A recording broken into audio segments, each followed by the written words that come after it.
Hey, they got T-molds instead of reducers on this job. Is that going to be a problem? I think we can make it work. Yeah, we can make it work.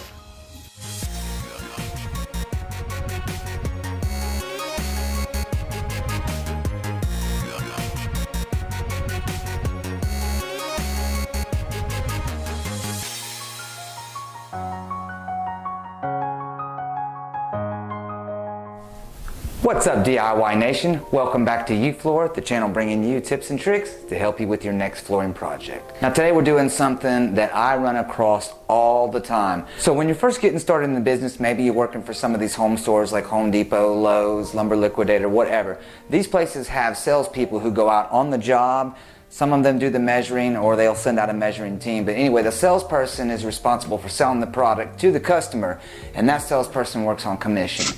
They're not floor installers, so they don't always know what the best recommended things are to put down, like transitions. So a lot of times when they see carpet existing, they'll send out a carpet reducer even though we're changing that floor and it requires a T-mold, or vice versa. And in this situation, they send out a lot of T-molds, and we are going from laminate to carpet. So we really needed some carpet reducers. However, I run across this all the time, and I have a way of doing it that makes it look just as good, if not even better. So if that's something you run into and you're looking for a way to remedy that problem, stick with us because you're not going to want to miss it. Let's go.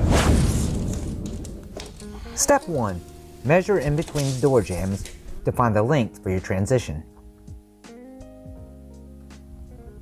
I'm setting this U-channel in here just temporarily, but you're going to be setting a piece of tack strip all the way across in front of this pad, so if the existing tack strip is in the way, you may need to buzz it back a little bit. I just love using the oscillating tool for small spaces like this. We're going to do things a little different this time. Our U-channel is going to go about 1/4 of an inch away from our flooring for expansion, and then our tack strip can be set up next to the U-channel. I usually leave a small space, but there will be no expansion on the carpet. Now, setting your tack strip on top of the pad and scoring it with your knife makes it a whole lot easier to cut it all the way across. Make sure you have a good sharp blade, because this can be miserable if you do not.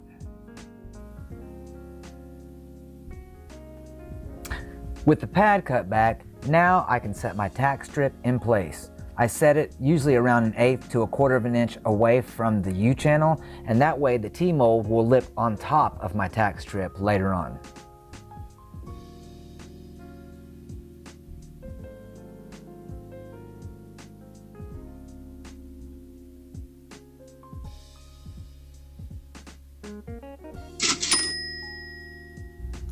With the tack strip installed, I can now install the U-channel. I like to do it second, just so I don't accidentally hit it with my hammer when I'm installing the tack strip. To get it just right, I like to take the T-mold I'm going to be using and set it where it will be once it's installed, and bring my track right up underneath it. This helps to line it up perfect.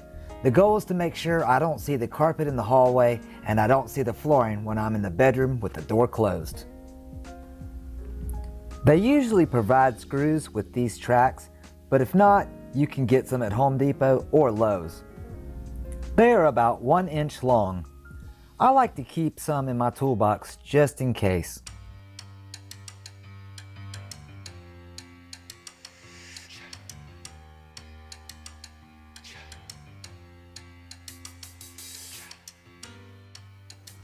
Now, some of you who have seen my other transition videos know this important next step. When putting the screws in, sometimes it'll pinch the U-channel in just a little bit. It's okay to just tap that out just a little bit. If not, when putting the T-mold in, it can fold over, and that can be miserable.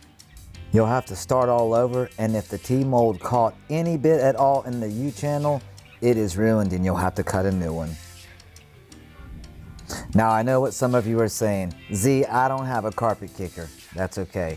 Grab a pair of pliers, channel locks, or something like that where you can grab the end of it because it is hanging over long anyway, and just pull it over the tack strip, or you could just stand up and just jump forward and kick it over, as long as you're kicking it over the tack strip, or you can cut it flush on the other side. Some of you may be unaware of this, but tack strip has two sides. One side is sloped at an angle, and the nails are angled pointing towards that direction as well. The angled side needs to go towards your laminate. That way when you kick the carpet over, it grabs and you can pound the nails down to hold tight. And then it makes it easy to rest the blade against the tack strip, and it guides straight across for a very straight line.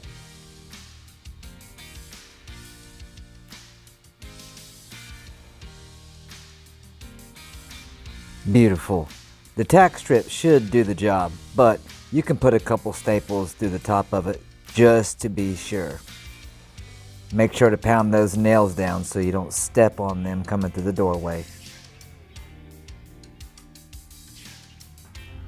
I'm tucking the carpet in underneath the door jamb behind the door. Alright guys, the moment of truth. Time to see if it fits. Money, I'll take it.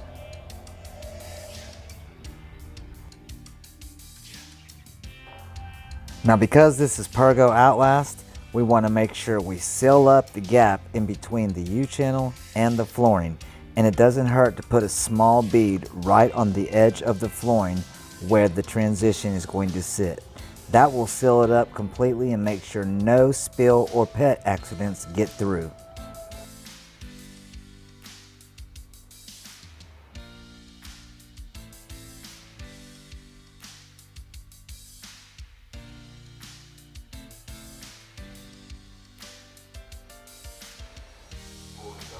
Now the best way I know how to do this is start on one side and slide it in.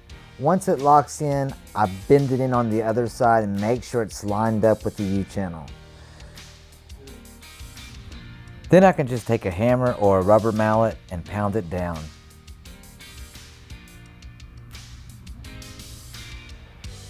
Make sure to clean up any excess silicone. You can use 100% acetone. It's great for cleaning up any residue or adhesives, and it won't harm the floor. Well, there you have it guys. Hope you enjoyed that. Hope I brought you some value, and I hope you learned something today. Hey, don't forget, if you like shows like Home Time or This Old House or things like that, I try to put my videos together in that type of manner. So it's a DIY channel. If you enjoy videos like that, consider subscribing and becoming part of the DIY family. But make sure you turn on the notification bell so YouTube will let you know when I put those new videos out. And if you like what you saw today, help a brother out by going down and destroying that like button. The YouTube algorithm and myself would greatly appreciate it. And let me tell you guys something. I believe in you and I think you can do it. Hey, why pay the big bucks? You floor it.